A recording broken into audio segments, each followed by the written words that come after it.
Hello friends, आप सभी का स्वागत है आपके अपने YouTube channel education hub online तैयारी में। आज हम पावर सिस्टम में मैं 3 वीडियो आपको दे चुका हूँ। इसमें हम आज सेमेस्टर 4 के वेरिएबल लोड को देखेंगे डिप्लोमा के, और ये आपका इंजीनियरिंग में भी सेम है। इंजीनियरिंग में पावर सिस्टम में ये सब पूछा जाता है, तो ये आपके लिए बहुत ही हेल्पफुल रहेगा इस सेशन। तो अंत तक बने रहिए। देखते हैं हम लोग variable load power station, variable loads on power station. पहले हम लोग ये समझते हैं कि पावर स्टेशन क्या चीज होता है। पावर स्टेशन वो जगह है जहां से हम इलेक्ट्रिसिटी को जनरेट करते हैं। तो इलेक्ट्रिसिटी जो जहां जनरेट करते हैं वहां होता है, उसको बोलते हैं हम लोग पावर स्टेशन। लेकिन यहाँ दिक्कत इसमें आती है कि देखिए जो भी लोड है, जैसे कि एक एग्जांपल लेता हूं, ये घर है मेरा, ये मेरा घर है, इसमें हमने सप्लाई भेजा है इस तरीके से, ठीक है।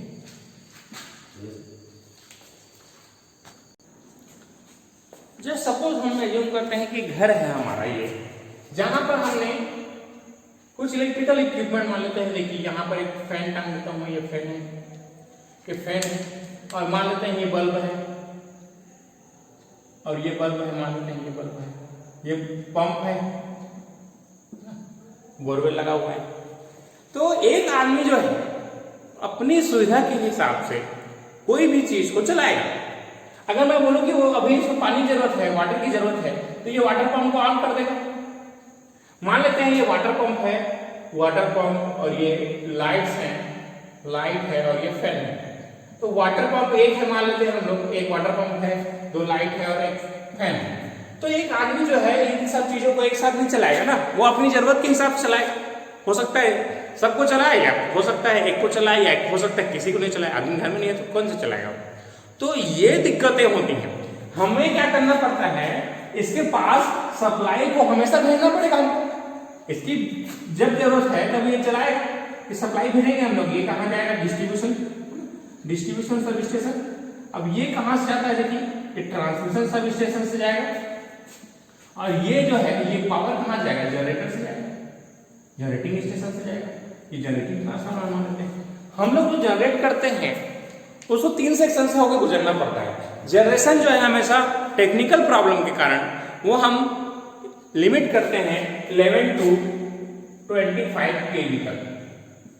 अब ये जो कम वोल्टेज जनरेट करते हैं उसको हम लोग यहाँ पर हाई वोल्टेज ट्रांसफार्मर लगाते हैं, इसको बोलते हैं जीटी ट्रांसफार्मर, बोलते हैं जनरेटिंग ट्रांसफार्मर। तो जो ये जो है हमारा डेल्टा स्टार कनेक्टेड होता है, इसको हम लोग यहाँ से, अभी मैं इस कनेक्शन के बारे में ज्यादा बात नहीं करूंगा। अब उसके बाद यहाँ पर रहता है स्टार, फिर डेल्टा, इस तरीके से। फिर ये हमारा जो घर के आसपास जो ट्रांसफार्मर लगा रहता है उसको बोलते हैं डिस्ट्रीब्यूशन ट्रांसफार्मर। आप लोगों ने देखा होगा कि यहाँ से 3 तार जाता है इस तरीके से। 3 तार आपने देखा, सेट भी देखा होगा, इस सेट में रहता है। ये ट्रायंगल दिख रहा है, ट्रायंगल मान लेते हैं, इसको स्टार मान लेते हैं। इधर 4 वायर जाता है, 3 फेस और 1 न्यूट्रल। तो ये जो चीजें हैं ये पॉइंट टू पॉइंट वेरी करते रहते हैं, और हम ये जानते हैं कि इलेक्ट्रिकल पावर को हम स्टोर नहीं कर सकते। हमको जितना जनरेट हुआ है उतना हमको कंज्यूम करना पड़ेगा। तो हम कैसे जानेंगे कि कितना जनरेशन करना है और कितना जनरेट कर लिया उसको कंज्यूम कौन कौन कर रहा है। तो ये बहुत ही कॉम्प्लेक्स सिस्टम होता है एक इलेक्ट्रिकल इंजीनियर को, या एक इंजीनियर को जिसको हमको डिस्ट्रीब्यूट करना है या कंज्यूमर तक पहुंचाना है, उसके लिए बहुत डिफिकल्ट हो जाता है। बहुत ही कॉम्प्लेक्स नेटवर्क है हमारा पावर सिस्टम। तो इन्हीं सब चीजों को हमको समझना है कि हम इन लोड को कैसे डिस्ट्रीब्यूट करते हैं, और डिस्ट्रीब्यूट तो करना ही है, साथ में हमको ऑप्टिमम यूटिलाइजेशन भी करना है। मतलब किसी भी मशीन का हमको ऐसा यूज करना है ताकि उसकी इफिशियंसी हमको अच्छी मिले। अगर ये जनरेटर है मेरे पास, जनरेटर को यदि मैं फुल लोड में ऑपरेट कराता हूँ तो मेरे को इफिशियंसी 100% नियरली 90 के करीब मिलता है, या बोल सकते हैं कि अच्छी इफिशियंसी मिलती है। अगर मैं उसको लाइट लोड में ऑपरेट कराऊंगा, लाइट लोड मतलब होता है नो लोड, या फिर लाइट लोड को ये बोलते हैं नो लोड की कंडीशन, जहां पर लोड कम है। तो लोड तो फ्लक्चुएशन होते रहेगा ना, हमको क्या करना है, लोड को डिस्ट्रीब्यूट करने आना चाहिए। तो इन्हीं चीजों के बारे में हम इस यूनिट में पढ़ने वाले हैं कि हम कैसे लोड को जनरेट करेंगे, लोड के हिसाब से कैसे पावर जनरेट करेंगे और लोड तक कैसे पहुंचाएंगे। अब पहुंचाने के बाद हमको खर्चा जो है कम से कम करना है, क्योंकि इंजीनियर का तो यही काम है ना कि खर्चा को कम करे। ये तो इंजीनियर है, मैं तो इंजीनियर की जरूरत क्या पड़ेगी। इंजीनियर का काम ही है कि हम पर यूनिट जो प्रोडक्शन कॉस्ट है उसको कम से कम रखें। इसके लिए हमको इस चीजों की जरूरत पड़ती है। इसको जस्ट एग्जाम्पल के लिए इसको नोट कर लीजिए, आगे बढ़ते हैं। चलिए हम इसका डेफिनेशंस लिखते हैं। तो आप डेफिनेशन लिखिए इसका, variable load on power station क्या है करके एग्जाम में पूछता है, शॉर्ट नोट करके। तो इसमें लिखिए आप लोग, the load on power station varies time to time due to uncertain demands of consumers and it is known as variable load on power station। मतलब क्या है कि किसी भी पावर स्टेशन का लोड डिमांड समय के हिसाब से, कंज्यूमर के हिसाब से चेंज होते रहता है। इसी वेरिएशन को हम वेरिएबल लोड कहते हैं। तो ये आपका डेफिनेशन हो जाएगा। अब देखते हैं इस वेरिएबल लोड का हम पर क्या इफेक्ट पड़ेगा, या किसी पावर सिस्टम पे क्या इफेक्ट पड़ेगा किसी पावर स्टेशन से। तो सबसे पहला है नीड ऑफ एडिशनल इक्विपमेंट। हमको जरूरत पड़ेगी एडिशनल इक्विपमेंट्स की। कैसे एडिशनल इक्विपमेंट की? मान लीजिए आज 2020 में मैं जांजगीर में पावर डिमांड जो है, पावर डिमांड एक 100 मेगावाट की है, 100 मेगावाट की। अब अगर मैं ये 2022 के बात करूं तो ये मेरा 150 मेगावाट हो जाएगा। एक जस्ट एग्जांपल ले रहा हूं। तो समय के साथ 2022 में 2 साल में 50 मेगावाट का मेरा खर्चा बढ़ जाएगा। अब 50 मेगावाट जनरेट कौन करेगा? तो इसके लिए मेरे को क्या करना पड़ता है, जो भी मैं पावर प्लांट लगाता हूं, जैसे यहां पर मड़वा पावर प्लांट है जो कि 1000 मेगावाट है। कितना मेगावाट का है? 1000 मेगावाट का है। तो ये जो 1000 मेगावाट का प्लांट जो लगा हुआ है मड़वा में, मड़वा छत्तीसगढ़ है ना, मड़वा जांजगीर में, ये 1000 मेगावाट का 500 गुणा 2 यूनिट। ये क्वेश्चन जो है पीएससी 2018 पूछा गया है कि मड़वा पावर प्लांट का प्रोडक्शन कितना है, कितना यूनिट का है। देखिए पीएससी या फिर कोई भी कॉम्पिटिटिव एग्जाम कुछ भी क्वेश्चन आपसे पूछ सकता है। तो ये क्वेश्चन आप जस्ट एग्जांपल के लिए मैं बताया कि आया हुआ है पीएससी में। तो ये जस्ट एग्जांपल देखिए 2020 में यहाँ पर मान लेते हैं 100 मेगावाट है और 2022 में हमको 150 मेगावाट, मतलब डिफरेंस कितना है दोनों का बीच में? 50 मेगावाट का डिफरेंस। अब 50 मेगावाट हम तो जनरेट नहीं होगा, जनरेट करने के लिए जनरेटर की जरूरत पड़ेगी। तो जनरेटर आएगा कहां से? हमको अलग से प्रोडक्शन यूनिट डालना पड़ेगा वहां पर। तो जो भी प्रोडक्शन यूनिट डालते हैं हम लोग फ्यूचर के लोड को देख के डालते हैं। तो ये चीजें जो है बहुत ही इंपैक्ट करती है किस पर? हमको पावर सिस्टम में। इसलिए हमको किसकी जरूरत पड़ेगी? एडिशनल इक्विपमेंट्स की जरूरत पड़ेगी, एडिशनल पावर प्लांट की जरूरत पड़ेगी जो उस लोड को फुलफिल कर सके। तो ये हमारा पहला चीज है क्या क्या इफेक्ट ऑन वेरिएबल लोड है। दूसरा चीज होता है इंक्रीज द प्रोडक्शन कॉस्ट। अब मैं जब दूसरा यूनिट लगाऊंगा तो वो मेरा फ्रेम तो लगेगा नहीं। आपको ये पता होना चाहिए कि 1 मेगावाट का अगर मेरे प्लांट डालना है तो लगभग 7 करोड़ रुपए लगता है। 7 करोड़ रुपए इतना महंगा होता है ना, प्रोडक्शन इतना आसानी से नहीं होता, इनिशियल कॉस्ट बहुत ज्यादा होता है किसी भी पावर प्लांट का। तो पावर प्लांट जो है उसका प्रोडक्शन यदि मैंने बढ़ाना है भविष्य में तो वो कैसे होगा? मैं उसको पहले से बिल्ड करके रखूंगा ना। तो बिल्ड तो ऐसे ही हो नहीं जाएगा, मेरे को पैसे की जरूरत पड़ेगी। पैसा कहां से आएगा? ये तकलीफ है। और दूसरा चीज ये, जैसे कि इसमें हमको जगह की भी जरूरत पड़ेगी, बहुत बड़ा जगह चाहिए रहता है पावर प्लांट बनाने के लिए, है ना। तो ये सब चीजों की हमको जरूरत पड़ती है और इन्हीं सब चीजों को ध्यान में रख के हम इस चैप्टर को पढ़ रहे हैं कि वेरिएबल लोड हमारे पावर सिस्टम में आएगा तो हम उसके साथ कैसे डील करेंगे, कैसे फ्यूचर की रिक्वायरमेंट को हम मीट करेंगे और उस पर क्या इफेक्ट पड़ेगा लोड्स पे और कैसे हम जनरेटर को ऑप्टिमम शेड्यूलिंग करके उसको लोड को बांटेंगे। यही सब चीजें हमको इसमें पढ़ना है। तो आप इसको ध्यान से इसको नोट कर लीजिए यहां तक। अब आगे बढ़ते हैं। चलिए हम कुछ टर्म को समझेंगे जो इसमें आपको इस यूनिट में आपको आएंगे, जिससे आपको समझने में आसानी होगी। जैसे सबसे पहले देखते हैं हम लोग कनेक्टेड लोड। कनेक्टेड लोड क्या चीज है? किसी भी पावर सिस्टम में जितने भी लोड हैं उन सभी का एडिशन, उन सभी की रेटिंग्स का एडिशन, योग को हम बोलते हैं कनेक्टेड लोड। जैसे एक एग्जांपल है, आप अपने घर में जहां पर भी बैठे हैं वहां का कनेक्टेड लोड कैसे निकालते हैं वो मैं एग्जांपल से बताता हूँ। जैसे मैं अभी जिस कमरे में हूं उस कमरे में 4 ट्यूबलाइट है, 2 फैन लगे हुए हैं, 3 पावर पॉइंट है, पावर सॉकेट है, और 4 जो है 5 जो है नॉर्मल सॉकेट है।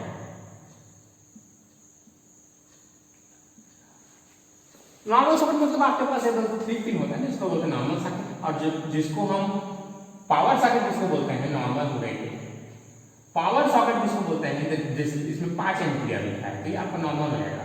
16 एम्पियर जो लिखा रहता है इस तरीके से थोड़ा बड़ा रहता है, उसको बोलते हैं हम लोग पावर सॉकेट। तो देखिए इसको कैसे निकालते हैं हम लोग, तो सबका रेटिंग को जोड़ देंगे। जैसे कि हमारे पास लोड क्या क्या है, लोड और उनकी रेटिंग्स, ठीक है। जैसे लोड देखते हैं, लोड हमारे पास सबसे पहले मान लेते हैं ये हमारा सीरियल नंबर है। सबसे पहले देखते हैं फर्स्ट हमारा पास फैन है, मान लेता हूं पंखा 60 वाट का है, जस्ट रेटिंग के लिए। पंखा कितने हैं हमारे पास, नंबर ऑफ यूनिट्स कितने हैं 2, एक का रेटिंग कितना है 60, तो टोटल रेटिंग कितना हो जाएगा इसका 6 दूनी 12 120। जस्ट एग्जांपल ले रहा हूं मैं। दूसरा, अगर मेरे पास एक ट्यूबलाइट है, ट्यूबलाइट जो है 4 नंबर है मेरे पास, तो अगर एक 40 वाट का मानता हूं, 4 चौक 16 160 वाट का हो जाएगा। और उसी तरीके से तीसरा जो है पावर पॉइंट है मेरे पास, पावर सॉकेट 3 है, पावर सॉकेट में 3 है, उसको मैं 1000 लेता हूँ, इसको 1000 वाट, 1000 गुणा 3 करेंगे क्या हो जाएगा 3000 वाट। अब उसी तरीके से चौथा नॉर्मल सॉकेट है मेरे पास, कितना 5 का मैं इसको 100 मान लेता हूँ, चलिए 100 लेते हैं इसको जनरली हम लोग, तो 100 गुणा 5 करेंगे तो 500 हो जाएगा।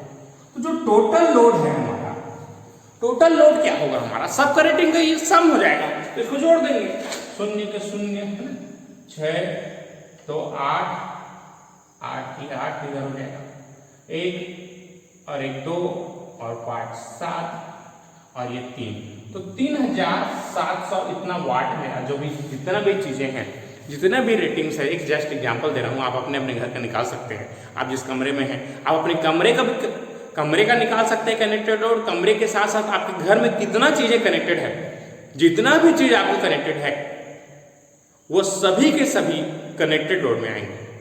तो याद रखिए कनेक्टेड लोड मतलब क्या होता है, सम ऑफ कंटिन्यूअस रेटिंग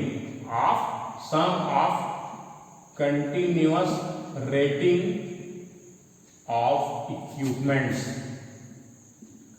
ये होता है हमारा कनेक्टेड लोड।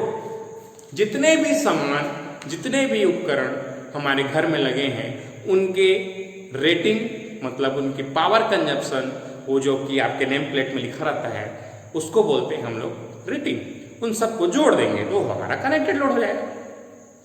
इसके बाद हम आगे देखते हैं मैक्सिमम डिमांड। मैक्सिमम डिमांड क्या टर्म चीज है।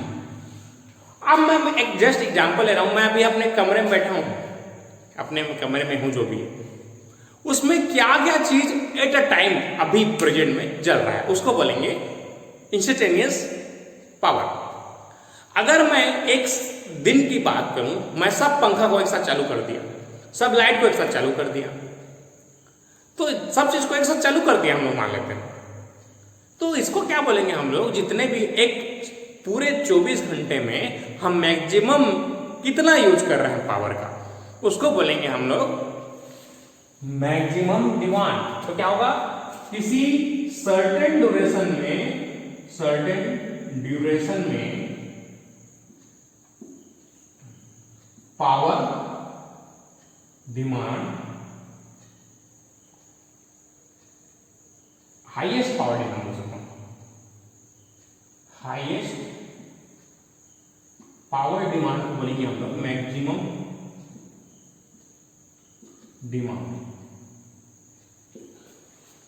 किसी किसी दिए गए समय में किसी भी कंज्यूमर के द्वारा मैक्सिमम अधिकतम कंजप्शन को बोलेंगे हम लोग मैक्सिमम डिमांड।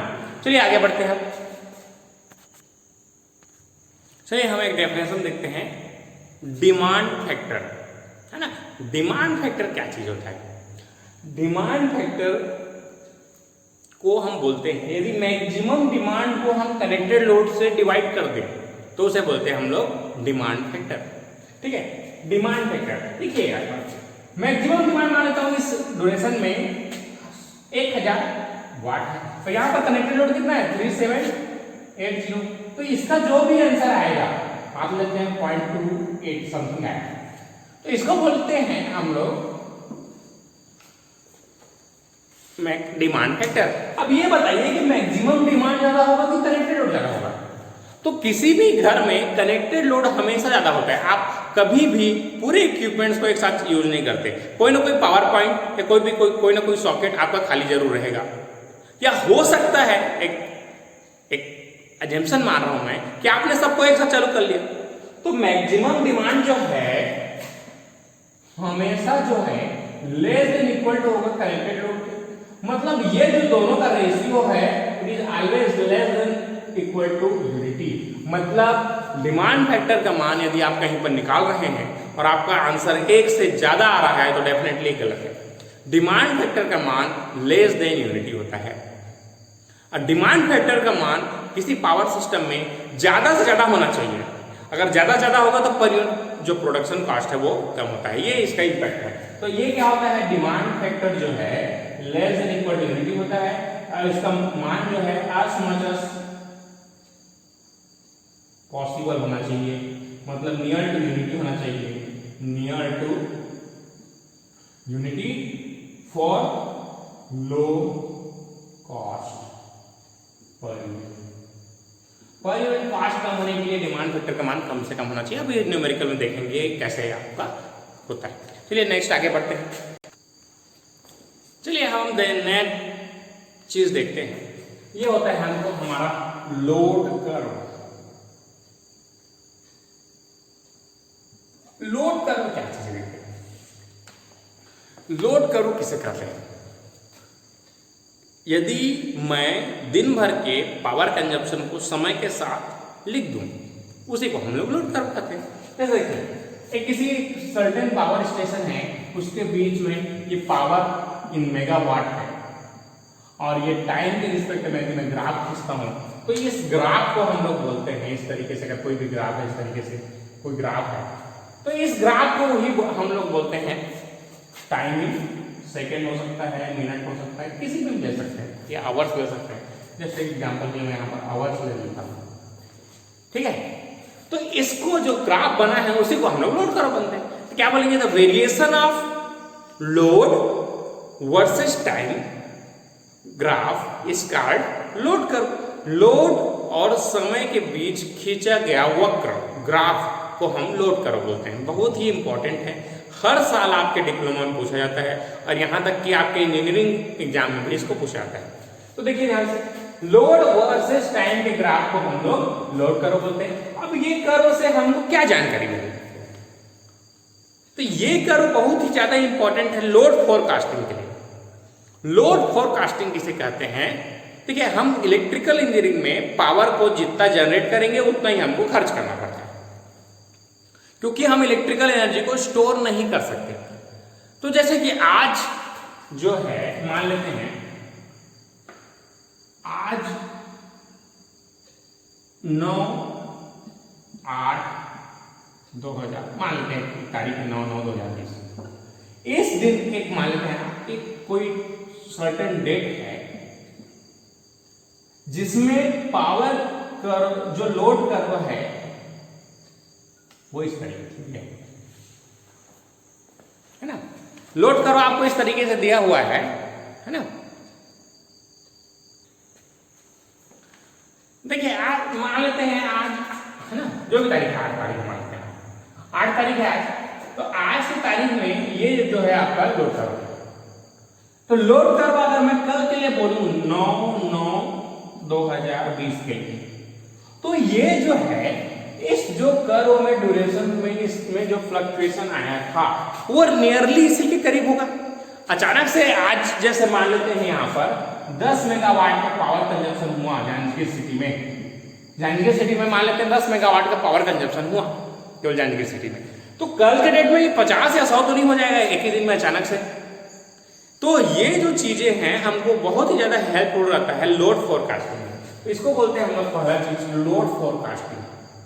लोड फोरकास्टिंग कल के लिए हमको कितना जनरेट करना पड़ेगा इसकी भविष्यवाणी हम पिछले लोड कर्व को देख के करते हैं। दूसरा चीज अगर मैं इसके बारे में देखूं तो देखिए ये जो है ये चीज हमको क्या बता रहा है कि आज के डेट में मैक्सिमम पावर कितना हुआ था डिसिपेशन, और ये जो है मिनिमम पावर डिसिपेशन है पी मिनिमम।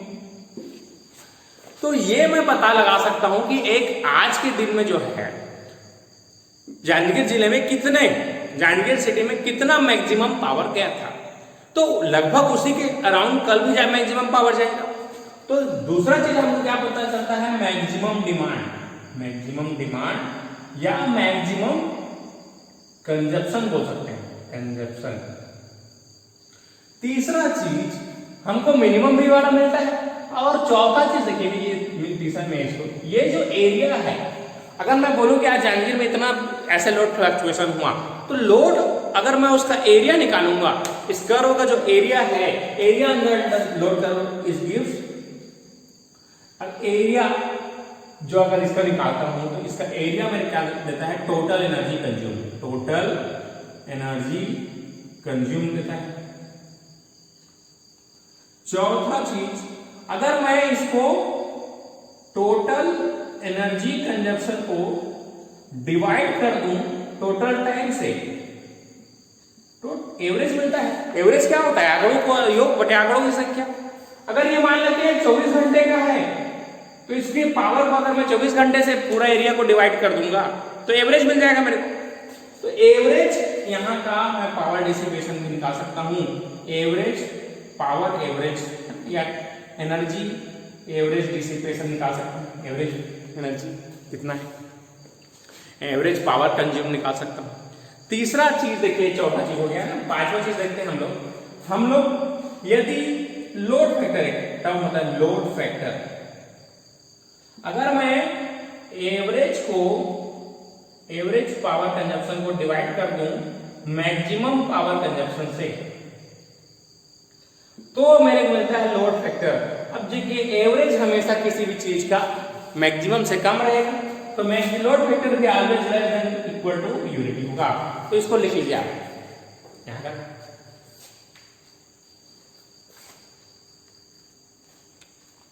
तो एरिया अंडर लोड करो हमको दिखता है टोटल पावर कंजप्शन, है ना। और एवरेज कैसे निकालेंगे, टोटल को अगर नंबर ऑफ आवर से डिवाइड कर दें तो हमको मिल जाएगा क्या, एवरेज। अब लोड फैक्टर क्या होता है, अगर मैं एवरेज लोड को मैक्सिमम डिमांड से डिवाइड कर देता हूं तो दोनों का रेशियो को बोलते हैं हम लोग लोड फैक्टर। तो लोड फैक्टर का आप डेफिनेशन लिख लीजिए, it is the ratio of average power consumption to the maximum demand of the power station.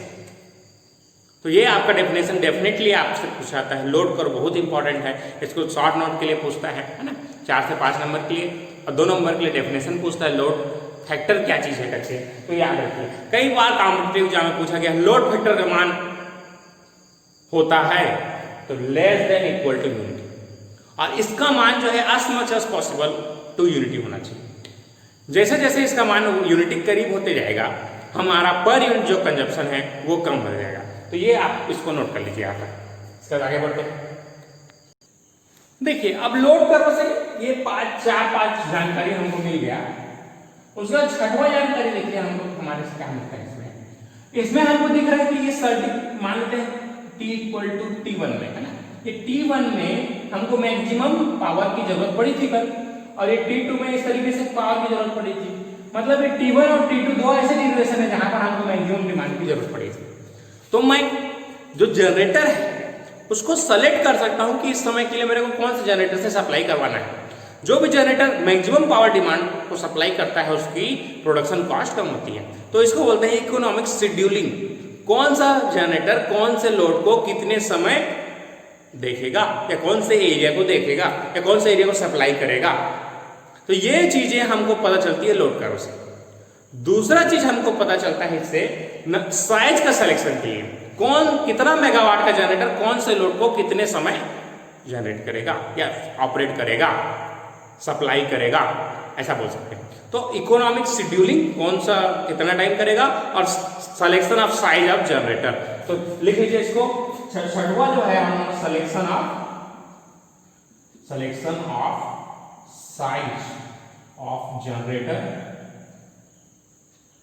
सातवां चीज इकोनॉमिक शेड्यूलिंग, ठीक, इकोनॉमिक शेड्यूलिंग मतलब कौन सा चीज कितने समय हमको ऑपरेट कराना है, उससे हमको पता चलता है। ठीक है, तो लोड कर्व से हमको देखिए, लोड कर्व क्या है, लोड वर्सेस टाइम के बीच खींचा गया ग्राफ लोड कर्व कहलाता है। अगर ये 24 घंटे का है तो इसे बोलेंगे डेली लोड कर्व। अगर ये 24 गुणा 30 कर देंगे 720, 24 के 72, 720 घंटे का है तो इसको बोलेंगे हम लोग मंथली लोड कर्व। एक होता है वीकली लोड कर्व, अगर 7 दिन का है तो वीकली लोड कर्व हो जाएगा। और अगर 8760 है, इतना नंबर ऑफ आवर्स कितना होता है ईयर का, अगर 8760 आवर्स का है तो इसको बोलेंगे हम लोग ईयरली लोड कर्व। तो लोड कर्व में बहुत सारे टाइप्स के हो सकते हैं, डेली हो सकता है, वीकली हो सकता है, 15 डे का हो सकता है, इवन मंथली हो सकता है, 3rd मंथली, 6 मंथली, जितना चाहे हम उसको लोड और टाइम के बीच ग्राफ खींच देंगे तो हमारा लोड कर्व तैयार हो जाएगा। तो आपको इस तरीके से याद रखना है। तो अगर आप डेली लोड कर्व से एरिया निकालेंगे तो डेली लोड पावर कंजप्शन देगा। अगर आप मंथली लोड कर्व से एरिया निकालेंगे तो आपको एक मंथ में कितना पावर कंजप्शन हुआ है वो निकल जाएगा। और यदि आप एक साल में के लोड कर्व से का एरिया निकालते हैं तो आपको एक साल में पावर कंजप्शन निकल जाएगा। तो ये सब चीजें हमको हमारे पावर प्लांट को हेल्प करती हैं कि हमें एक महीने में या एक साल में, पिछले साल हमको इतने मेगावाट पावर की जरूरत पड़ी तो इस साल जनसंख्या बढ़ने के कारण या लोड डिमांड बढ़ने के कारण हमको ज़्यादा जरूरत पड़ेगी। तो ये सब चीज़ें हम कैलकुलेट करते हैं और हमको हेल्प करता है ये कर्व्स और ये स्टडी, ताकि हम सिलेक्शन भी कर सके कौन सा जनरेटर को कहाँ लगाना है, कितने टाइम लगाना है। तो ये सब चीज़ें यहाँ पर हेल्प करती हैं। तो अब मैं आगे बढ़ता हूँ इसमें। चलिए हम देखते हैं कुछ डेफिनेशंस के बारे में जो कि आपको एग्जाम में आते हैं 2 नंबर के लिए शॉर्ट नोट्स में। क्या बोलता है, सबको डेफिनेशंस लिखिए करके डायरेक्ट। तो देखिए ये क्वेश्चन कैसे करते हैं हम लोग। डाइवर्सिटी फैक्टर किसको बोलते हैं? Sum, it is the ratio of sum of individual maximum demand to the maximum demand on the power station. It is always greater than equal to unity. Just example देखिए, मैं इसको अपने daily life से connect करना सिखा रहा हूँ। जैसे मान लेते हैं हम लोग बचपन में मेला जाते थे घूमने।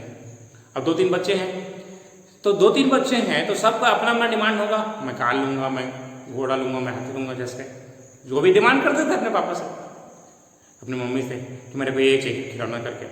तो 2-3 बच्चे मान लेते, 3 बच्चे, तीनों ने डिमांड किया है।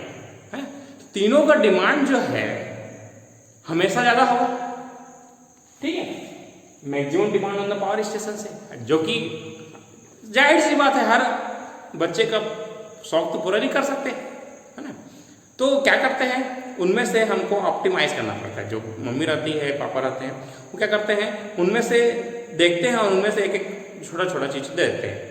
तो उन सब का योग को बोलेंगे हम लोग maximum demand on the power station. और जो हम लोग डिमांड कर रहे थे वो है इंडिविजुअल मैक्सिमम डिमांड।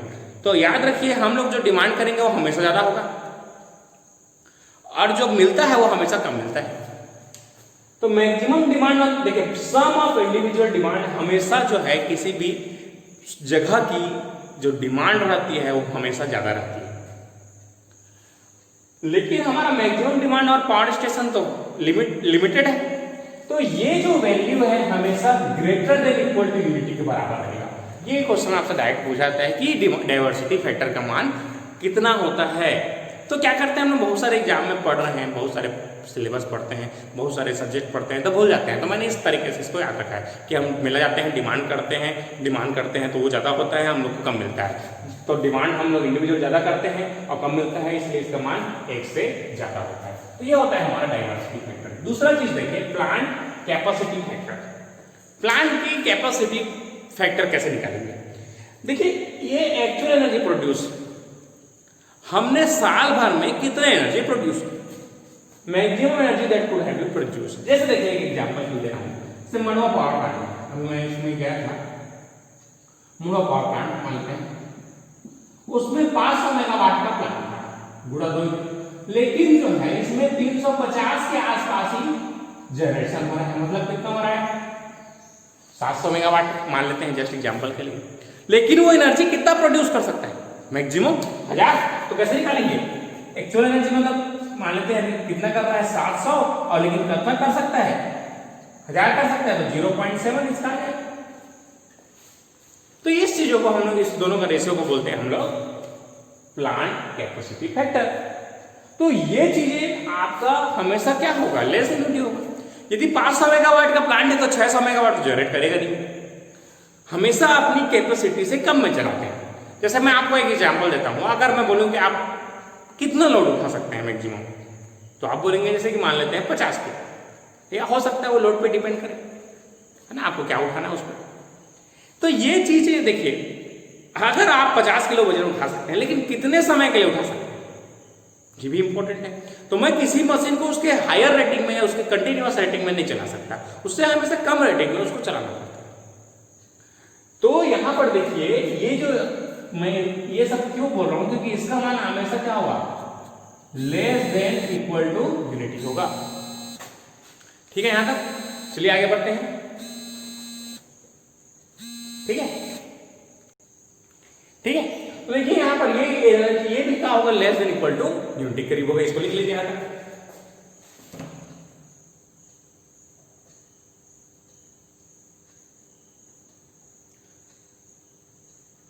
नेक्स्ट है हमारा प्लांट यूज फैक्टर।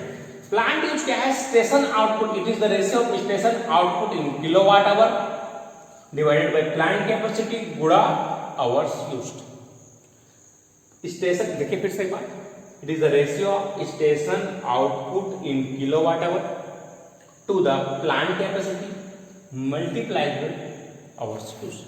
तो इस तरीके से आपको डेफिनेशंस लिख लेना है। मैं आपको और कुछ डेफिनेशन बता रहा हूं आगे। नेक्स्ट देखिए service factor. Service factor, service factor है। सर्विस फैक्टर क्या चीज है? जैसे कि एग्जांपल दे रहा हूं मैं, हम लोग का ड्यूटी 8 घंटे का मान लेते हैं, एक दिन में 24 घंटे में हम 8 घंटे ड्यूटी करते हैं। तो नंबर ऑफ आवर्स कितने हैं? 8 घंटे। कितने घंटे में? 24 घंटे में। तो जितना घंटे हम ड्यूटी किए, मतलब नंबर ऑफ ड्यूटी आवर्स बटे टोटल नंबर ऑफ आवर्स, मतलब ये हमारा सर्विस फैक्टर हो जाएगा। अगर हमको किसी प्लांट की सर्विस फैक्टर निकालना है तो मैंने एक साल में वो कितने दिन सर्विस दिया, या एक दिन में कितने घंटे उसने सर्विस दिया। तो इसको क्या बोल सकता हूं? Number of service hours divided by total number of hours. कोई भी प्लांट का सर्विस फैक्टर कैसे निकलता है? कितने घंटे वो प्लांट काम किया divided by total number of hours. चलिए आगे देखते हैं। आप देखते हैं रिजर्व कैपेसिटी क्या चीज है। अगर रिजर्व कैपेसिटी की बात करता हूं मैं, तो ये होता है मेरा plant capacity minus maximum demand. जैसे मैंने आपको बताया था कि मड़वा पावर प्लांट में 1000 मेगावाट का है, तो ये क्या हो जाएगी? उसकी प्लांट कैपेसिटी हो जाएगी। लेकिन मैं उससे मैक्सिमम डिमांड कितना ले रहा हूं? मान लेते हैं उससे पावर सप्लाई कितना ले रहा हूं? 700 ले रहा हूं। तो जो 300 मेगावाट बच गया, ये क्या होगी? हमारी रिजर्व कैपेसिटी होगी। इसको मैं कभी भी पावर, जैसे ही मेरा वेरिएशन होता है तो मैं इसको पावर को ले सकता हूं। अब इसमें चीजें रिजर्व कैपेसिटी दो प्रकार का होती है। देखिए इस पे ये दो टाइप का होता है। एक होता है इसको बोलते हैं हॉट रिजर्व, हॉट रिजर्व, और दूसरा होता है कोल्ड रिजर्व। हॉट रिजर्व किसे कहते हैं, जैसे कि एग्जांपल के दे रहा हूं, अगर मेरे को पावर जनरेट करना है तो मेरे पास क्या होना चाहिए, इनपुट कोयला होना चाहिए। कोयले को जलाएंगे, स्टीम हीट निकलेगा, हीट में पानी गर्म करेंगे, स्टीम निकलेगा, स्टीम को टरबाइन में भेजेंगे, टरबाइन घूमेगा, इस तरीके से पूरा प्रोसेस होता है। अगर मैं बोलूं कि रिजर्व कैपेसिटी तो ये 300 मेगावाट की है, तो 300 मेगावाट मैं कितना भी समय जनरेट कर सकता हूं। लेकिन अगर ये हॉट रिजर्व अलग चीज है, इसमें क्या होता है, मेरे पास जो मटेरियल है वो तो मेरे पास है, मतलब जिसकी पावर जनरेशन करने के लिए मेरे को जरूरत है वो मेरे पास है। चलिए देखते हैं ये क्या चीज है, hot reserve and cold reserve. तो हॉट रिजर्व उसे बोलते हैं the power in power system is that reserve capacity which can made available quickly. मतलब क्या है, देखिए जैसे एग्जाम्पल इसको मैं घर से बता रहा हूं आपको, जैसे आपने खाना बना दिया और रेडी रख दिया, आपने मान के चलिए आप घर में 4 लोग हैं, 4 पर्सन हैं आप घर में, 4 पर्सन हैं, और आपने 5 लोग के लिए खाना बना के रख दिया। अब मेहमान आ गया, कोई आदमी, एक दूसरा आदमी आ गया, एक और आदमी आ गया, तो ये जो 5 लोग के लिए खाना बनाया वो तो रेडी है ना, वो आप कभी भी सर्व कर सकते हैं उसको जब वो चाहे। लेकिन कोल्ड रिजर्व के बारे में बात करते हैं, जैसे यहां पर ये 300 मेगावाट है, तो 300 मेगावाट पावर मेरे पास है, लेकिन उसको 300 मेगावाट पावर देने के लिए मेरे पास फूड रेडी नहीं है। मतलब मैंने यदि 4 लोग का ही खाना बनाया है तो मेरे को एक लोग का खाना और बनाना पड़ेगा, तो 1 लोग का खाना बनाने में टाइम लगेगा कि नहीं, मतलब उसको मैं क्विकली सर्व नहीं कर सकता। उसके लिए क्या करना पड़ेगा, मेरे को फूड से प्रिपरेशन करना पड़ेगा सब चीज का, दाल चावल सब्जी का। उसी तरीके से अगर मेरे 300 मेगावाट चाहिए तो मेरे को उसके लिए क्या चाहिए, कोयला चाहिए, कोयला ज्यादा चाहिए, कोयला ज्यादा जलाओगे तो ज्यादा हीट निकलेगा, उसके लिए फिर पानी भी चाहिए, पानी ज्यादा चाहिए तो पानी ज्यादा स्टीम निकलेगा, ज्यादा मेगावाट से चाहिए तो ज्यादा उसको स्टीम भी सप्लाई होनी चाहिए। तो ये चीज जिस कोल्ड रिजर्व बोलते हैं, जो हमारे पास which is available for service, हमारे पास है तो, लेकिन हम उसको दे नहीं सकते तुरंत, उसके लिए क्या करना पड़ेगा, हमको पहले उसको जनरेट करना पड़ेगा, तो उसे बोलेंगे cold reserve. The which is available for service but not use, मेरे पास खाना मटेरियल तो है, अनाज तो है, लेकिन वो बना हुआ नहीं है, रेडी नहीं है। तो यहाँ पर हॉट रिजर्व के बारे में बात करते हैं, मतलब मेरे पास खाना बना के रखा हुआ है, बफर सिस्टम लग गया, खाना खा लो, इस तरीके से। तो ये क्लियर होता है आपका हॉट रिजर्व, कोल्ड रिजर्व। मैं आपको नेक्स्ट क्लास में इसके न्यूमेरिकल्स कराऊंगा, तो बने रहिए हमारे साथ, और अपने दोस्तों तक जितना ज़्यादा हो सके लाइक, शेयर और सब्सक्राइब कीजिए, और जो भी डाउट्स है आपको उसमें कमेंट सेक्शन में बताइए। Thank you.